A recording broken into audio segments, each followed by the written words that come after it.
Hi friends, Vaishnavi വ്ളോഗ്സിലേക്ക് എല്ലാവർക്കും സ്വാഗതം. ഞാനിന്ന് ഉണ്ടാക്കാൻ പോണത് ഒരു പീച്ചിങ്ങക്കായ തോരനാണ്. പീച്ചിങ്ങ തോരൻ എങ്ങനെയാണ് ഉണ്ടാക്കാമെന്ന് നമുക്ക് നോക്കാം. അതിനായിട്ടൊരു പീച്ചിങ്ങായ ഞാൻ എടുത്തു വെച്ചിട്ടുണ്ട്. അതിൻ്റെ കട്ടിയുള്ള ഭാഗമൊക്കെ ചെത്തിക്കളഞ്ഞ് കുരുവെല്ലാം കളഞ്ഞ് ചെറിയ കഷ്ണങ്ങളാക്കി നുറുക്കി കഴുകി മാറ്റി വെച്ചിട്ടുണ്ട്. ഇപ്പം ഞാനൊരു ഇൻഡാലിയത്തിൻ്റെ ചീനച്ചട്ടി അടുപ്പത്തേക്ക് വെച്ചിട്ടുണ്ട്. ചീനച്ചട്ടി ചൂടായി വന്നപ്പോൾ 2 ടേബിൾ സ്പൂൺ വെളിച്ചെണ്ണ ഇതിലേക്ക് ഞാൻ ചേർത്ത് കൊടുക്കുന്നുണ്ട്. വെളിച്ചെണ്ണ ചൂടായി വന്നപ്പോൾ 1/4 ടീസ്പൂൺ കടുക് ഇട്ട് കൊടുക്കുന്നുണ്ട്. കടുക് പൊട്ടി വന്നപ്പോൾ വേപ്പില കൂടി ഇട്ട് കൊടുത്ത് നുറുക്കി വെച്ചിരിക്കുന്ന പീച്ചിക്കായ ഇതിലേക്ക് ചേർത്ത് കൊടുക്കുന്നുണ്ട്.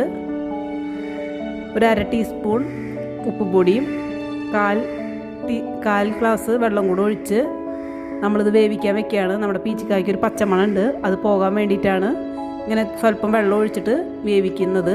അപ്പോൾ ഒരു മൂടി വെച്ചിട്ട് ചെറുതിയിലൊന്ന് വേവിച്ചെടുക്കുകയാണ്. അപ്പോഴേക്കും നമുക്ക് വറവ് തയ്യാറാക്കാം. അതിനായിട്ട് ഞാനൊരു കടായി അടുപ്പത്തേക്ക് വെച്ചിട്ടുണ്ട്. കടായി ചൂടായി വന്നപ്പോൾ 2 ടേബിൾ സ്പൂൺ വെളിച്ചെണ്ണ ഒഴിച്ച് കൊടുക്കുന്നുണ്ട്.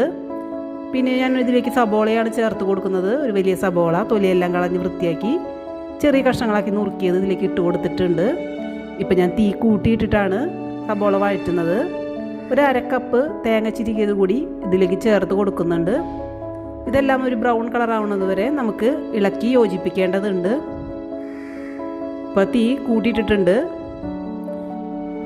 ഇപ്പോൾ ബ്രൗൺ കളറ് ആയി വന്നിട്ടുണ്ട്. തീ കുറച്ചിട്ടതിന് ശേഷം ഒരു 2 ടീസ്പൂൺ ഇടിമുളക് ഞാനിതിലേക്ക് ചേർത്ത് കൊടുക്കുന്നുണ്ട്. അപ്പോൾ തീ കുറച്ചിട്ടിട്ടുണ്ട്. ഇനി നമ്മൾ പെട്ടെന്ന് ഇളക്കി യോജിപ്പിക്കണം. ഈ ഇടിമുളക് കരിയാണ്ട് നമ്മൾ പ്രത്യേകം സൂക്ഷിക്കേണ്ടതാണ്. ഇപ്പോൾ ഇടിമുളകൊക്കെ ഒന്ന് നന്നായിട്ട് മിക്സായി വന്ന് ഒരു ബ്രൗൺ കളറ് ആയിട്ടുണ്ട്. അപ്പോൾ നമുക്ക് ഈ ചീനച്ചട്ടി തുറന്നു നോക്കിയപ്പോൾ പീച്ചിക്കായ വെന്ത് വന്നിട്ടുണ്ട്. അപ്പോൾ ഈ വറവ് ഇതിലേക്ക് ചേർത്ത് കൊടുക്കുകയാണ്. ഇനി നമ്മൾ എല്ലാതും കൂടി ഒന്ന് മിക്സ് ചെയ്ത് ഇളക്കി യോജിപ്പിക്കണം.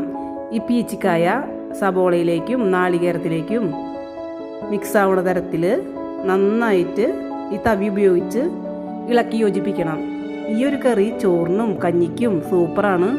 അതുമാത്രമല്ല തന്നെ ഒരു പാത്രത്തിലേക്ക് ഇട്ട് കഴിക്കാനും അടിപൊളിയാണ്.